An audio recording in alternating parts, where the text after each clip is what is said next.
ஒரு அருமையான வாசகம் சொல்லுவாங்க தெரியுமா, மாற்றி யோசி. நீ ஒவ்வொரு தரையும் மாற்றி யோசிக்கும் போது நிச்சயமா உனக்கு உன் கேரக்டருக்கு ஏத்த மாதிரி எப்படி கான்சென்ட்ரேட் பண்ணணும் வழி கிடைக்கும். இப்ப உதாரணத்துக்கு ஒரு கவனம் சிதறுது, எதனாலலாம் சிதறுதுன்னு ஒரு பேப்பர் எடுத்து எழுதிப்பாரு.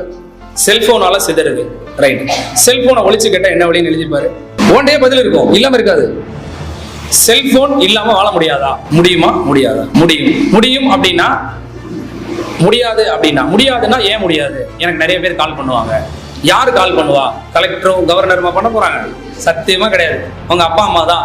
சத்தியமா நீ படிக்கிறேன்னு சொன்னா அவங்க உங்களை எந்த டிஸ்டர்பும் பண்ண மாட்டாங்க, பண்ணவே மாட்டாங்க. நீ சொல்றீல போலியா என்னைய தொடர்பு கொள்ளுவாங்கன்னு சொல்லி, இது நான் ஒரு உதாரணத்துக்கு செல்லுன்னு சொல்றேன். இன்னைக்கு செல்லை யூஸ் பண்ணி தான் நம்ம படிக்க வேண்டிய சூழ்நிலையில் இருக்கோம், அது வேற விஷயம். பட் இருந்தாலும் என்னுடைய கான்சென்ட்ரேஷன் மிஸ் ஆக என்ன காரணம்? நீ உட்கார்ந்து எழுதுனாலே என்னைக்கு விடையை உனக்குள் தேடுகிறாயோ அன்னைக்கு உனக்கு ஏற்ற மாதிரியான விடைகள் உனக்கு கிடைக்கும். The best motivation is self motivation.